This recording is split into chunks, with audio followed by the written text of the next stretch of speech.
Adu elektabilitas Capres-Cawapres terus memanas. Tiga pasang calon seolah ingin membuktikan tingkat keterpilihan melalui survei sejumlah lembaga. Survei terbaru dirilis Lembaga Indikator Politik Indonesia. Survei dilakukan pada 23 hingga 24 Desember 2023 dengan 1.217 responden dan margin of error kurang lebih 2,9%. Dalam survei, Prabowo Gibran meraih 46,7% suara, sementara Ganjar Mahfud 24,5% dan Anies Mohaimin 21%. Lembaga Center for Strategic and International Studies (CSIS) juga merilis survei yang dilakukan pada 13 hingga 18 Desember 2023. Ada 1.300 orang responden dengan margin of error 2,7%. Survei dilakukan pasca debat Capres. Hasilnya, Prabowo Gibran meraih 43,7% suara, Anies Mohaimin meraih 26,1% dan Ganjar Mahfud 19,4% suara. Dari hasil survei, diperkirakan Pilpres 2024 akan berlangsung sebanyak 2 putaran. Jadi memang yang mantapnya 75,2, yang belum mantapnya ada 24,8 ya. Nah, jadi kami melihat memang situasi masih terbuka ya. Karena dan faktor debat itu meskipun kecil, dia akan jadi faktor penting nanti. Tapi kalau dari sisi alasan, ternyata yang membuat kita kaget itu 12,5 dari total sampel kita itu masih menunggu putaran debat. Di awal Desember, Litbang Kompas juga telah merilis survei elektabilitas pasangan calon presiden dan wakil presiden. Survei dilakukan pada 29 November hingga 4 Desember 2023 terhadap 1.364 responden dari 38 provinsi di Indonesia, dengan margin of error kurang lebih 2,65%. Hasilnya, pasangan Prabowo Gibran meraih 39,3% suara, sementara Anies Mohaimin meraih 16,7% suara dan Ganjar Mahfud meraih 15,3% suara. Pilpres akan berlangsung 14 Februari 2024. Masih ada sekitar 1 bulan lebih kesempatan bagi 3 pasangan calon untuk meningkatkan elektabilitas. Lalu, siapa yang akan berhasil melakukannya? Tim Liputan, Kompas TV. Saudara, sejumlah lembaga survei merilis elektabilitas Capres dan juga Cawapres jelang Pilpres pada 14 Februari mendatang. 3 pasang Capres dan juga Cawapres ini bersaing ketat untuk mendapatkan posisi teratas yang menunjukkan tingkat keterpilihan mereka. Dan tentu saja masih ada sekitar 1 bulan lebih bagi 3 paslon untuk melakukan berbagai upaya untuk menaikkan elektabilitas mereka. Kita akan bahas di pagi hari ini soal ini bersama dengan sejumlah narasumber yang sudah ada di studio. Ada juru bicara Timnas Anies Mohaimin, sudah ada Mas Zulfikar Amir. Selamat pagi, Assalamualaikum Mas Zul. Waalaikumsalam, selamat pagi Mbak, apa kabar? Baik, Alhamdulillah. Dan juga ada juru bicara dari TPN Ganjar Mahfud, sudah ada Mas Ciko Hakim. Selamat pagi, Assalamualaikum Mas Ciko. Waalaikumsalam. Dan juga ada melalui sambungan telepon, ada juru bicara TKN Prabowo Gibran, ada Bang Aceh Hasan. Selamat pagi, Assalamualaikum Bang Aceh.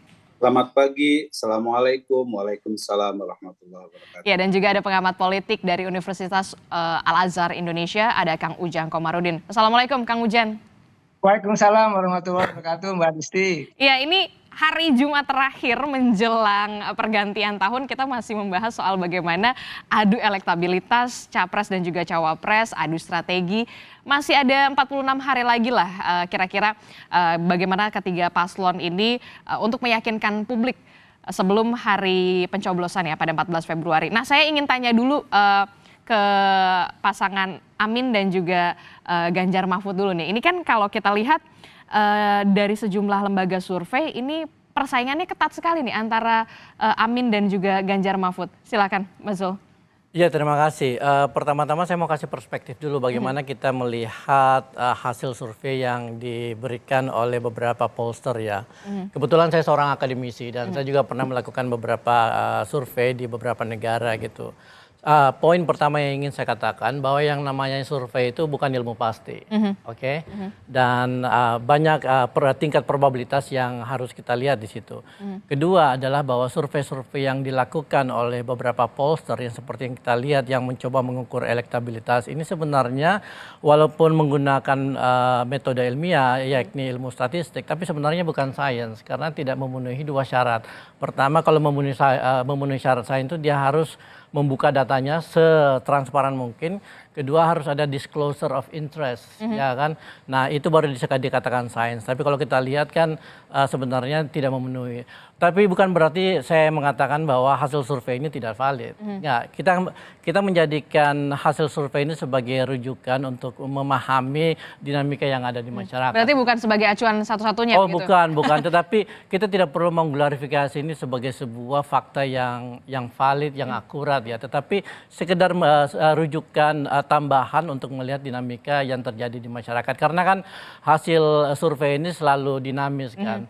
Tetapi kita akan selalu menekankan politik gagasan di mana kita ingin agar masyarakat paham apa yang ingin kita tawarkan ke masyarakat dan bagaimana kita melakukannya jika nanti pasangan Amin itu diberi amanah untuk memimpin Republik Indonesia. Nah, kalau Amin sendiri punya survei internal sendiri, bagaimana hasilnya? Tentu kita punya survei internal sendiri dan tentu kita tidak akan share juga karena itu masing-masing paslon pasti melakukan hal yang sama ya.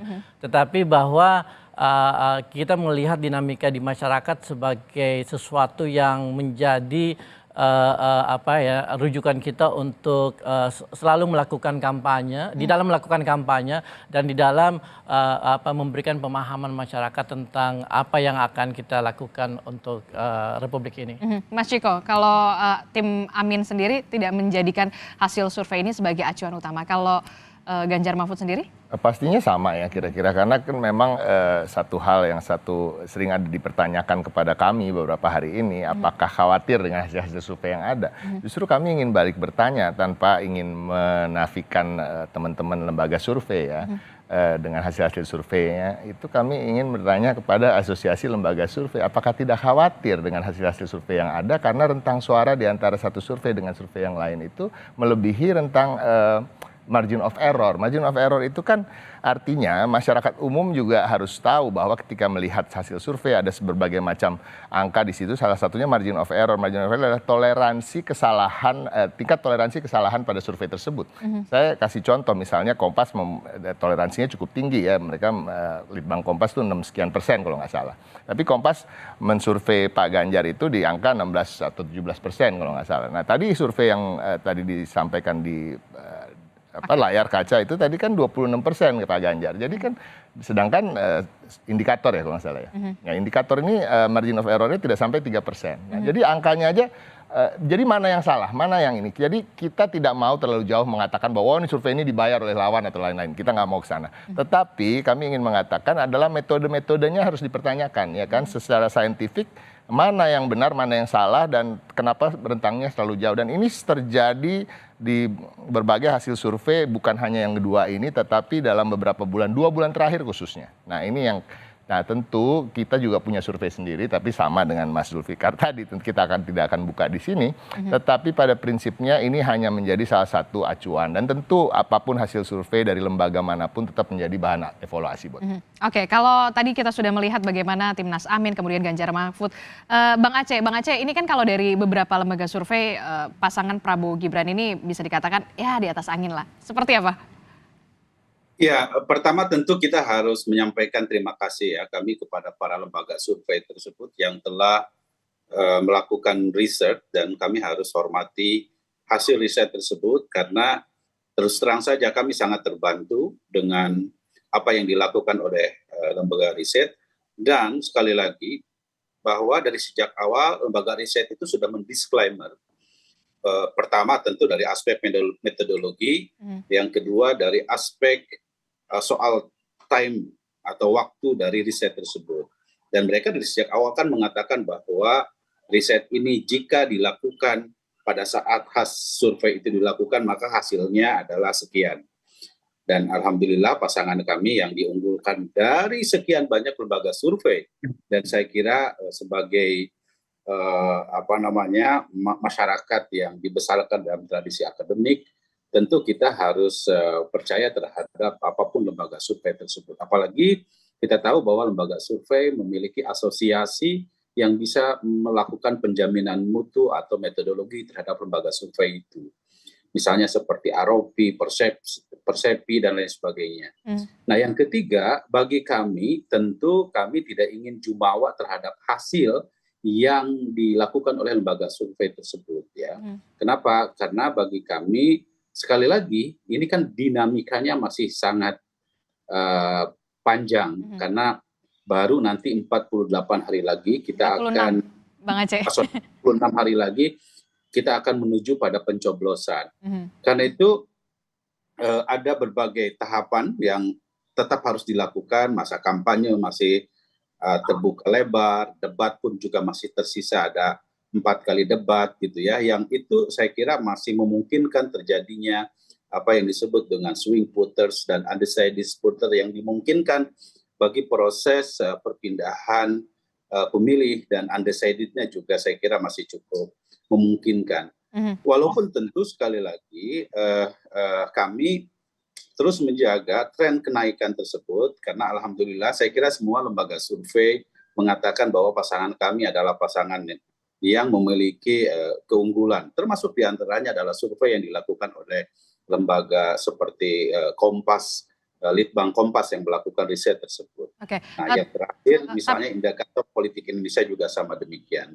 Tapi cukup puaskah tim Prabowo Gibran dengan beberapa hasil dari lembaga survei ini?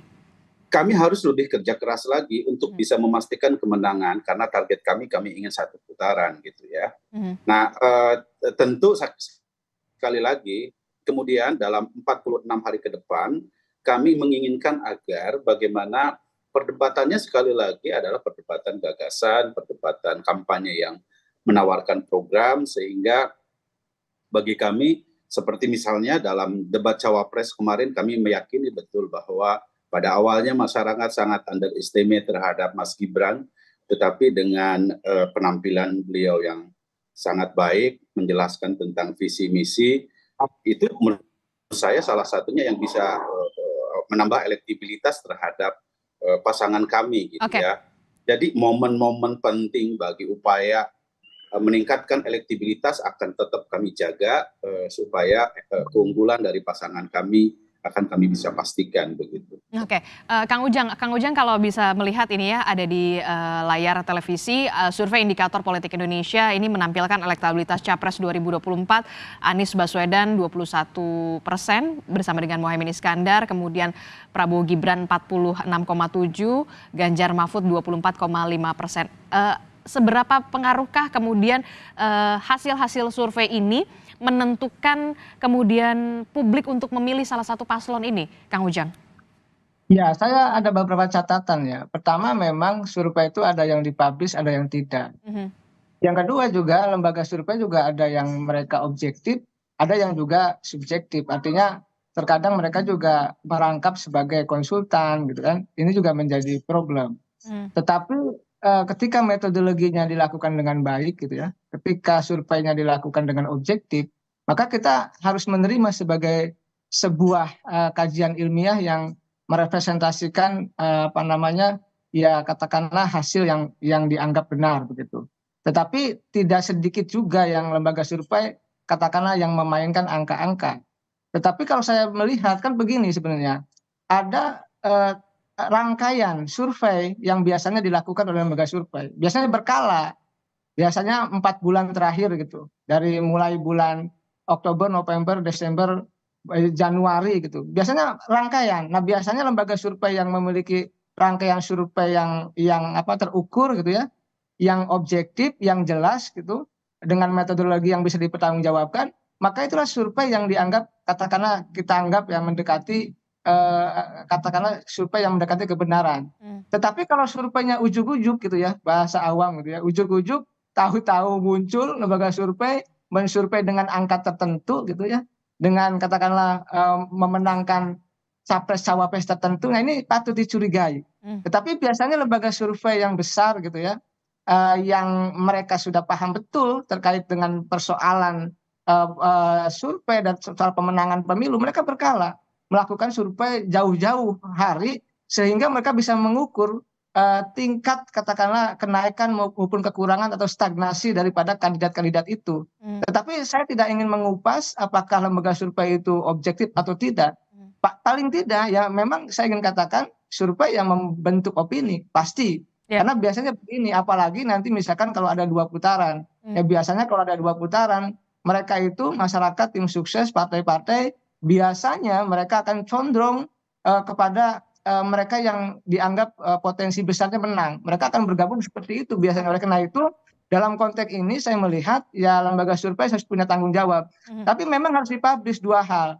Pertama adalah bahan mentahnya. Jadi sebenarnya bahan mentahnya harus dipublish seperti apa sehingga kita semua rakyat percaya bahwa memang itu adalah survei yang benar. Kredibel. Yang kedua, dananya harus kita publish dari mana?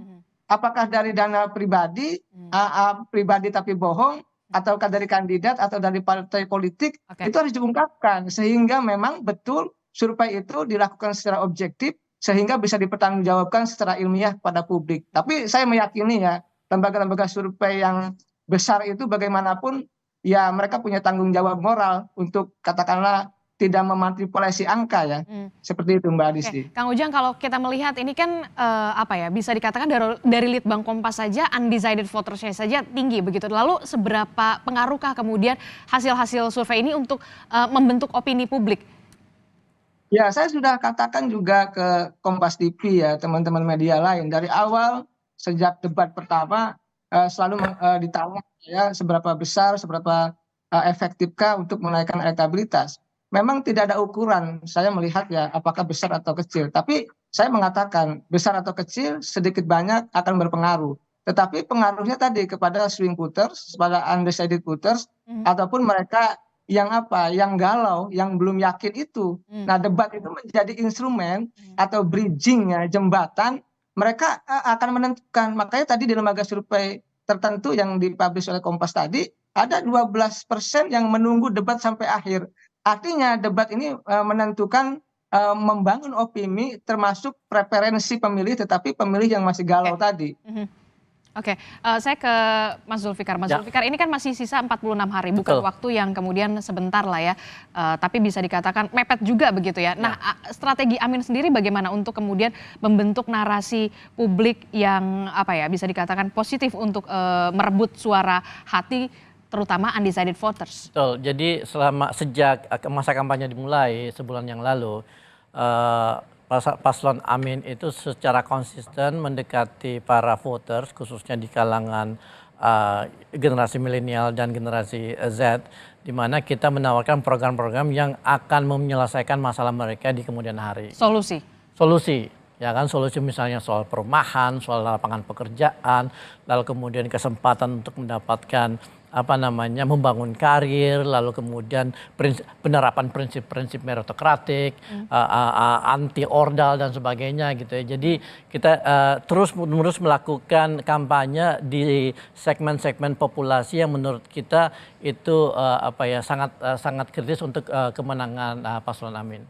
Kalau untuk Bang Aceh sendiri, untuk Prabowo Gibran seperti apa? Kalau ini kita melihat sisa 46 hari lagi, Bang Aceh, kalau misalkan tim Amin ini sendiri menawarkan solusi kepada Gen Z, kemudian milenial begitu ya. Nah, kalau pasangan Prabowo Gibran sendiri seperti apa? Ya, tentu kita tahu bahwa tadi yang disebut generasi Gen Z maupun generasi milenial itu memiliki presentasi yang cukup besar sebagai pemilih baru, dan saya yakin Mas Gibran menjadi representasi dari generasi Z dan generasi milenial yang dapat mendongkrak. Yang kedua, tentu kita tahu bahwa dukungan partai politik dari pasangan Prabowo Gibran juga cukup besar. Kami akan dorong bagaimana kekuatan mesin partai bisa terus mendongkrak elektabilitas. Dan yang ketiga, tentu yang tadi disampaikan di awal oleh kami, bahwa kami akan memanfaatkan momen-momen di mana debat capres, debat cawapres yang masih tersisa ini untuk menawarkan gagasan. Di samping tentu kami akan memanfaatkan pada 1 bulan terakhir ini untuk turun ke masyarakat ya, tidak hanya capresnya juga cawapresnya, untuk bisa memastikan bahwa kantong-kantong di mana kami memiliki elektabilitas yang kurang optimal, kami ingin optimalkan ya. Dan kami optimis bahwa dengan cara begitu kami bisa mendulang suara sehingga target kami untuk 1 putaran bisa kami capai begitu. Tapi tentu sekali lagi ini masih dinamis, kami menekankan kepada tim pun untuk jangan jumawa, tebarkan kebaikan, ajak kepada masyarakat untuk menawarkan program-program unggulan kami sehingga masyarakat tertarik untuk dapat bersama kami menjadikan Indonesia maju di tahun 2045. Jadi intinya bahwa kami sekali lagi menekankan untuk melakukan aksi-aksi simpatik daripada menyerang paslon yang lain. Itu saya kira itu prinsip yang kami lakukan. Oke, Mas Ciko. Ya, salah satu strateginya adalah menyerang paslonnya Mas Aceh ya, bercanda Mas Aceh.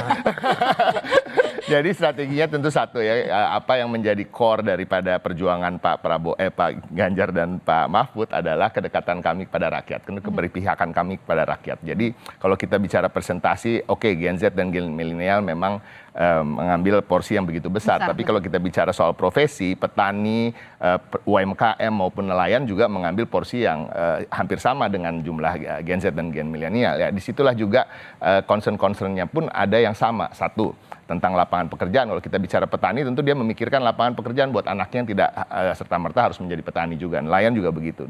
Harga kebutuhan bahan pokok misalnya. Nah, hal-hal seperti itulah yang menjadi concern kami dan itu yang akan kami terus galakan, gencarkan, mensosialisasikan visi misi kami di sana. Semua visi misi kami itu berkaitan dengan rakyat. Ketika kita bicara ekonomi baru pun seperti digital ekonomi gitu misalnya, itu juga terkait dengan UMKM. Kita bicara dengan ekonomi biru itu terkait dengan meningkatkan harkat kesejahteraan nelayan, dan itu yang menjadi concern kami. Dan satu hal lagi bahwa kami juga akan terus menggencarkan capres dan cawapres kami untuk turun ke bawah, tidak hanya relawan maupun caleg-caleg. Nah, jadi langsung belusukan begitu maksudnya? Langsung belusukan, dan ini juga yang cukup aneh buat kami melihat hasil-hasil survei, karena Pak Ganjar sendiri adalah yang kami lihat dibanding dengan paslon lain yang paling sering turun ke bawah, bahkan sampai nginep ke rumah warga. Jadi ini indikator-indikatornya juga menarik, kenapa Pak Prabowo dan Pak Gibran bisa begitu tinggi. Nah, itu perlu dilihat dari mana ya kan, apakah dari rekam jejak tentang pelanggaran HAM, apakah dari aksi nepotisme di MK-MK. Nah, ini yang menjadi perhatian kami, dan kami berharap juga masyarakat tidak begitu saja menelan mentah-mentah hasil survei yang ada dan bisa menilai dengan baik dan objektif. Tapi kalau timnya Ganjar Mahfud sendiri punya survei internal sendiri? Pasti, dan tidak hanya satu. Dan tapi tidak dipublish juga? Tidak dipublish, cuma memang hasilnya berbeda. Bahkan ada di mana kami tetap nomor 1 ya, tapi lalu nomor 1 tapi ya? Bang Zul ini di atasnya Pak Prabowo Gibran. Ada juga yang begitu gitu. Jadi ini kan menarik. Tapi kembali lagi, even hasil survei yang di internal kami itu juga tidak menjadi acuan utama bagi kami. Jadi acuan utama kami adalah tetap jabat tangan dengan warga, menyampaikan apa yang warga inginkan, menyerap aspirasi mereka dan lain-lain. Kita akan lihat bagaimana kemudian masih ada 46 hari lagi, begitu apalagi nanti pekan depan juga akan ada debat capres. Ini juga bisa dikatakan ya sedikit berpengaruh atau tidak, nanti kita akan tanya ke Kang Ujang sendiri. Termasuk juga tadi Bang Aceh sudah melontarkan bagaimana 1 putaran. Waduh, ini luar biasa ya, yakin, optimis, tetap harus diutamakan ya. Tapi jangan dijawab dulu, kita akan jeda sejenak, tetaplah bersama kami di Sapa Indonesia Pagi. Terima kasih Anda masih bersama kami di Sapa Indonesia Pagi. Saudara, masih melanjutkan pembicaraan kita yang ya udahlah santai aja lah, ini hari Jumat ya kan. Sebentar lagi mau malam pergantian tahun, tapi juga kita masih tetap fokus bagaimana 3 paslon ini adu strategi, adu elektabilitas. 46 hari ini bukan waktu yang sebentar ya. Nah, kalau tadi saya sudah mendengar Bang Aceh ini sudah menarasikan soal 1 putaran, yakin betul sepertinya Bang Aceh? Ya, harus yakin dong. Karena kan kita ingin bahwa kalau 1 putaran tentu membuat pemilu ini menjadi lebih efisien ya. Karena tidak sedikit uang yang harus dikeluarkan anggaran negara untuk kepentingan pemilu. Termasuk biaya politik ya? Termasuk juga biaya politik. Yang kedua, kita juga harus berpikir tentang bahwa mesti ada kepastian politik ya. bagi masyarakat, terutama dunia usaha dan lain-lain, tentang bagaimana Indonesia ke depan. Nah, tapi tentu kami sekali lagi, kami tidak ingin jumawa. Ini saya kira narasi soal satu putaran pun juga sesungguhnya bukan hanya disampaikan oleh kami, tetapi juga disampaikan oleh yang lain. Nah, sebagai target tentu saya kira kita sah-sah saja. Tadi kita melihat hasil survei indikator politik Indonesia menyebutkan bahwa kita sudah pada level 46,9%, which is ini sesuatu yang sangat positif, walaupun tentu ini bisa minus, bisa plus karena dalam batas margin error.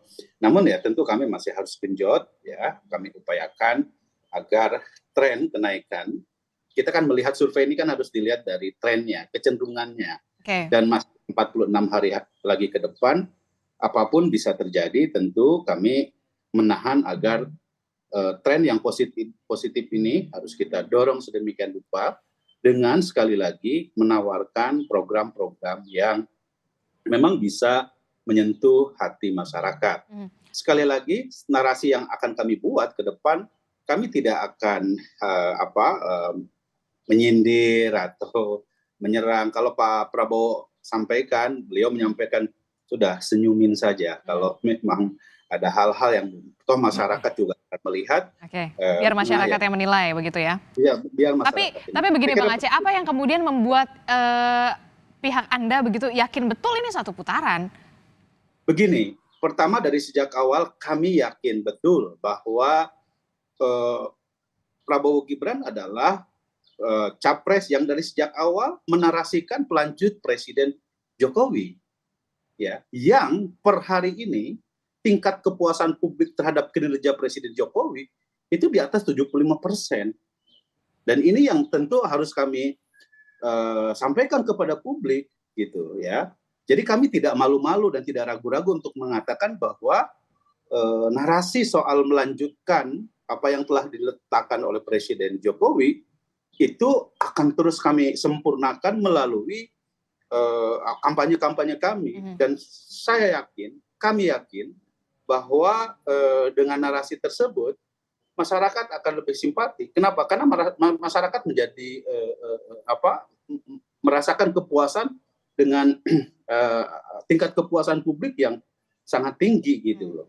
Nah, jadi bukan tanpa alasan, di samping tentu mentransfer atau menyampaikan kepada publik tentang apa yang dirasakan oleh masyarakat terkait dengan kepuasan kinerja Presiden Jokowi, ini harus sampai kepada masyarakat bahwa Prabowo Mas Gibran adalah capres-cawapres yang memang memiliki upaya untuk meneruskan dan melanjutkan apa yang telah dilakukan oleh Presiden Jokowi. Di samping tentu kami akan terus mendorong supaya gagasan-gagasan yang terbaru seperti misalnya makan siang gratis, ya, pemberian susu gratis, dan lain sebagainya, itu adalah bagian yang mendorong ke arah simpati masyarakat akan bisa kami raih. Gitu.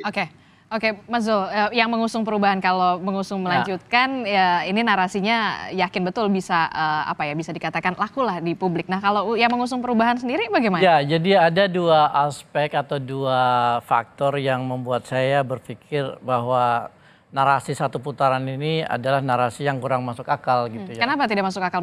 Pertama mengenai upaya untuk menghemat pembiayaan pilpres yang katanya bisa menghemat sebesar 70%. Kalau kita, Kang Aceh, kalau kita mau menghemat, IKN itu dibatalkan aja, ya kan? Atau rencana memberi makan gratis, makan siang gratis 450 triliun per tahun itu dipertimbangkan kembali gitu. Kenapa memang itu jumlahnya terlalu begitu besar, tidak sebanding sama yang 17 triliun tadi untuk melakukan prosedur demokrasi yang benar gitu.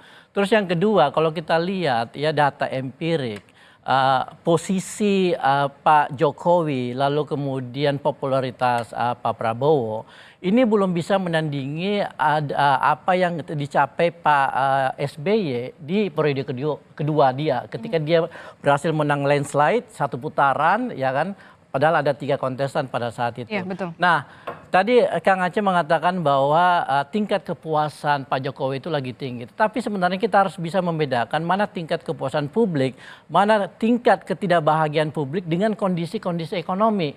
Yang kalau kita lihat datanya itu cukup tinggi juga gitu. Jadi kita tidak bisa mengkonversi tingkat kepuasan terhadap performance Pak Jokowi ke tingkat elektoral Prabowo Gibran gitu. Jadi kita harus hati-hati. Jadi saya melihat bahwa narasi satu putaran ini adalah seperti tadi Bang Ciko bilang, adalah sebuah propaganda.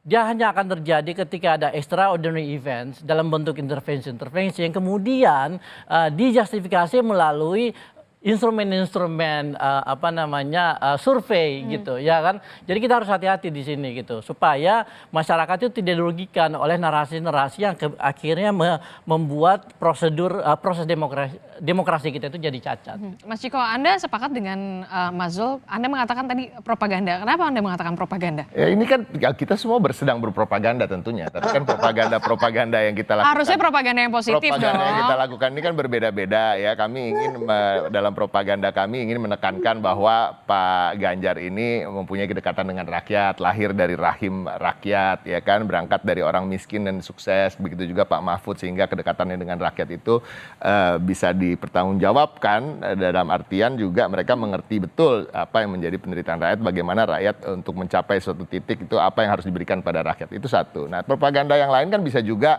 menggunakan hasil survei dan menyatakan terus-menerus menarasikan bahwa satu putaran sehingga rakyat percaya satu putaran, bahwa ini adalah penghematan dan lain-lain, itu juga propaganda. Nah tapi itu yang dilakukan oleh Pak Prabowo dan Gibran. Nah, tapi pada prinsipnya tentu kami bertiga nih, dengan Mas Aceh maupun Bang Zul itu kan sepakat bahwa kita tidak ingin menang survei. Betul. Kita ingin menang pemilu, ya kan? Menang yang sesungguhnya. Karena sudah terbukti di beberapa pemilu, ada yang menang survei, 16 survei memenangkan di 2014 Pak Prabowo Hatta, tapi ternyata kalah.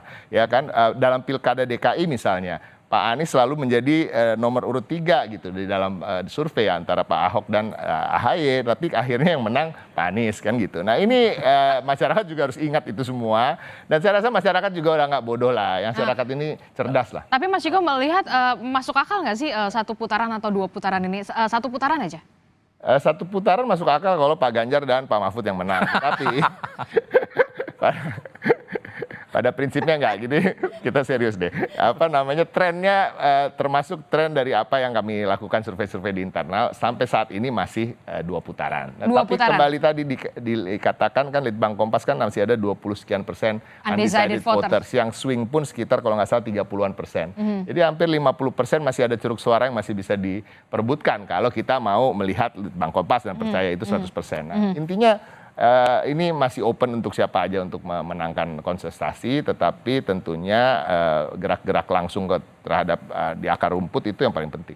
Oke, Kang Ujang, kalau ini yang di studio sepakat sekali tampaknya ya, satu pandangan soal kemungkinan untuk satu putaran ini bisa dikatakan kecil begitu, 2 putaran. Nah, kalau Kang Ujang sendiri memandangnya seperti apa? Debat nanti kemudian tanggal 7 Januari apakah akan sedikit banyak berpengaruh atau seperti apa untuk undecided voters? Ya, pertama tentu 2 putaran agak berat ya. Angka katakanlah 46% ya versi indikator, oke, itu cukup tinggi begitu. Tetapi kalau kita lihat gitu kalau bisa satu putaran, ada 2 hal yang bisa kita baca misalkan. Satu, ada faktor non-elektoral. Faktor non-elektoral itu tentu ada kekuatan di luar elektoral yang bisa mensupport ya Prabowo Gibran untuk bisa menang. Salah satunya?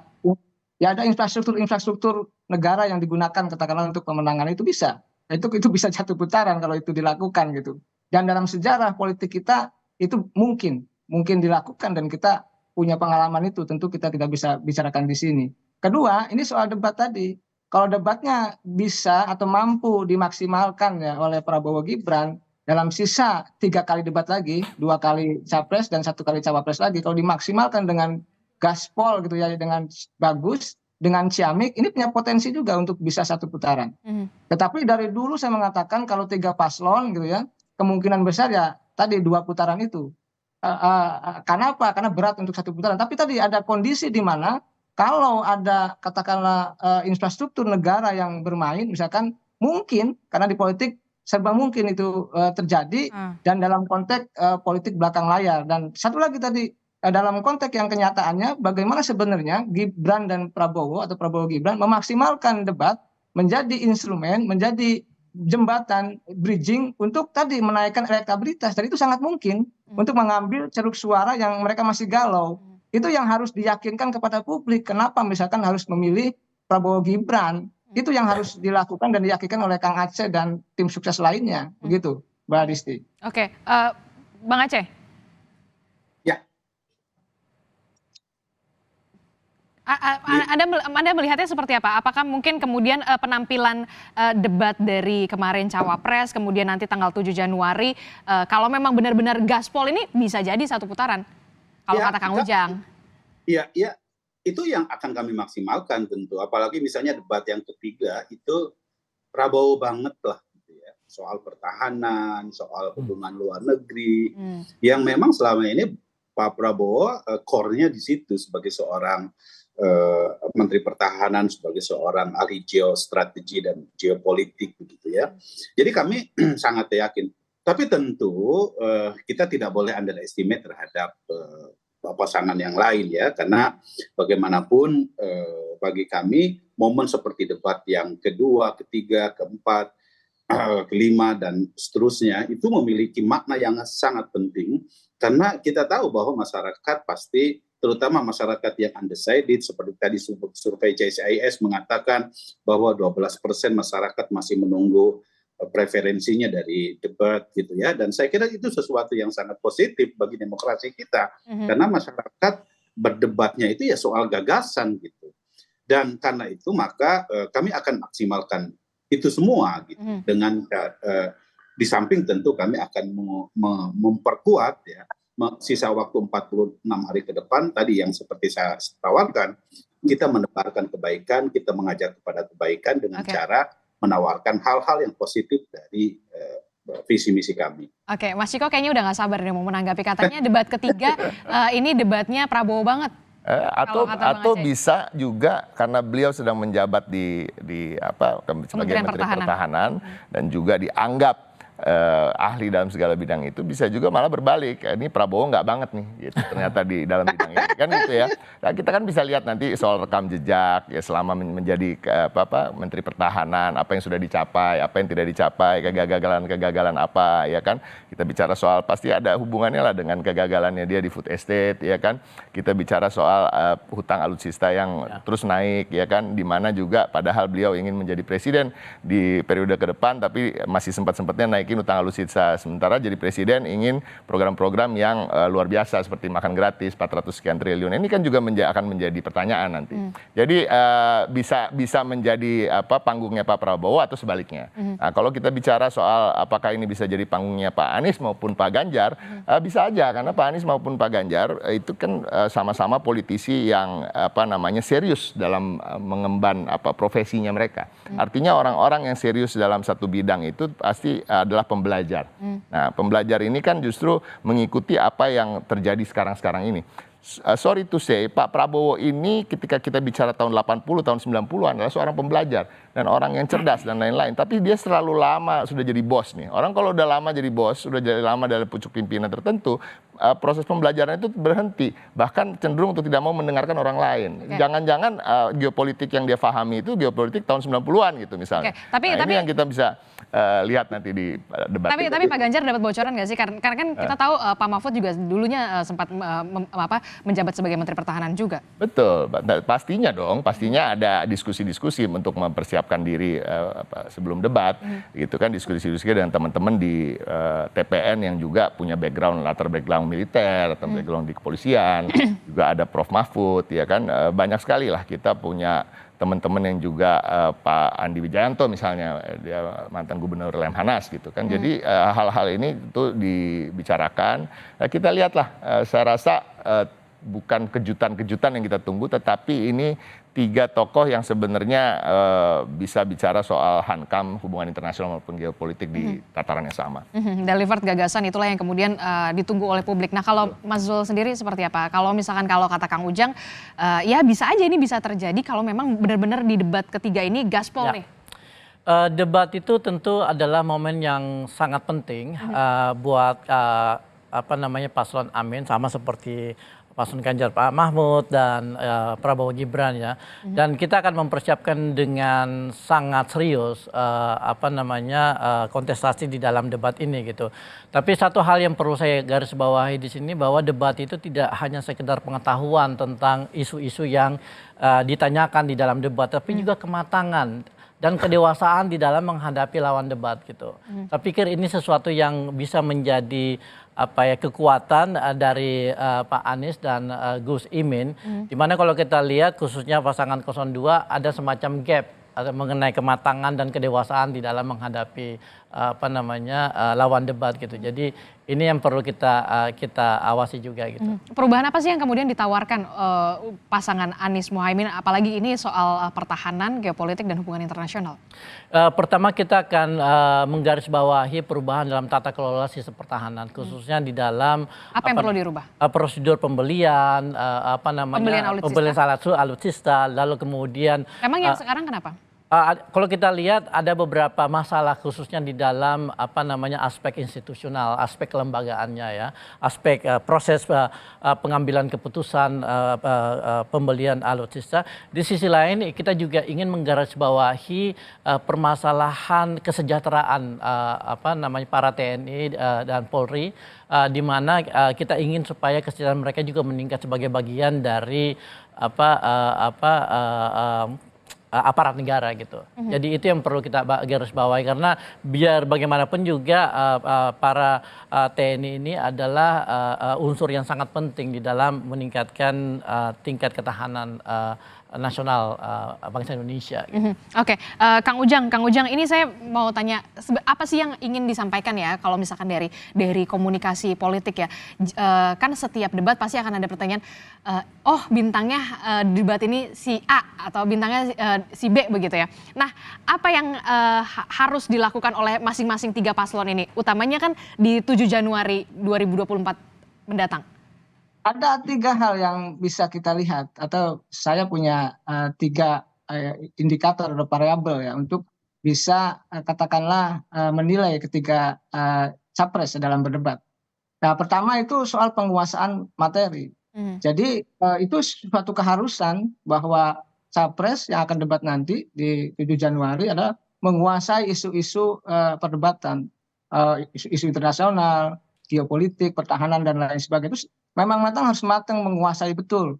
Karena kan kalau tidak menguasai, tidak ada di otak ya blank, nggak bisa nanti menyampaikan sesuatu. Pasti akan mati-matian belajar untuk menguasai ya materi perdebatan itu. Yang kedua, soal penguasaan panggung ini penting. Bagaimanapun seorang pendebat atau seorang pembicara narasumber apapun gitu ya, apalagi capres itu harus menguasai panggung perdebatan. Artinya bagaimana misalkan gestur tubuhnya, lalu bagaimana pembicaraannya, presentasi yang bagus, gitu. Bagaimana melihat audiens. Yang ketiga yaitu mampu memprediksi pertanyaan-pertanyaan dari moderator maupun dari lawan debat. Ini penting. Kan biasanya sudah mendeteksi itu, sudah punya insting. Wah, pertanyaannya dari Pak Anies itu kemana nih kira-kira arahnya? Atau dari Pak Ganjar itu kemana? Lalu dari Pak Prabowo kemana? Itu biasanya ditebak itu oleh para tim sukses itu bahwa pertanyaannya ke sini nih arahnya kemungkinan. Kan melihat kan biasanya pertanyaan itu mengarah pada sisi lemah atau sisi kekurangan dari capres yang ada. Itu pasti masuk ke situ. Oleh karena itu ya 3 hal itu yang bisa saya sampaikan untuk melihat, mengukur ya bagaimana capres ketika debat nanti tadi bagus atau tidak dilihat oleh publik.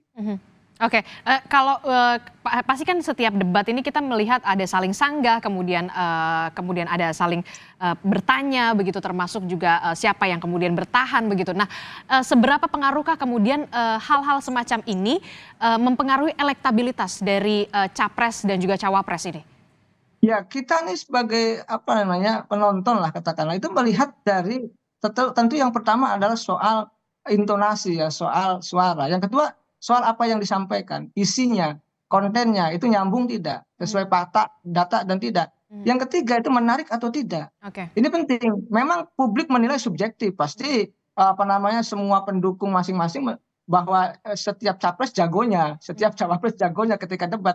Tetapi ada ukuran-ukuran yang tadi yang bisa kita nilai secara nyata ya ketika beliau-beliau tampil di televisi dalam berdebat. Jadi ada ukuran itu. Jadi ukurannya ya bagaimana mereka secara baik menyampaikan dengan retorika yang pas, dengan data yang pas, dengan penyampaian yang baik.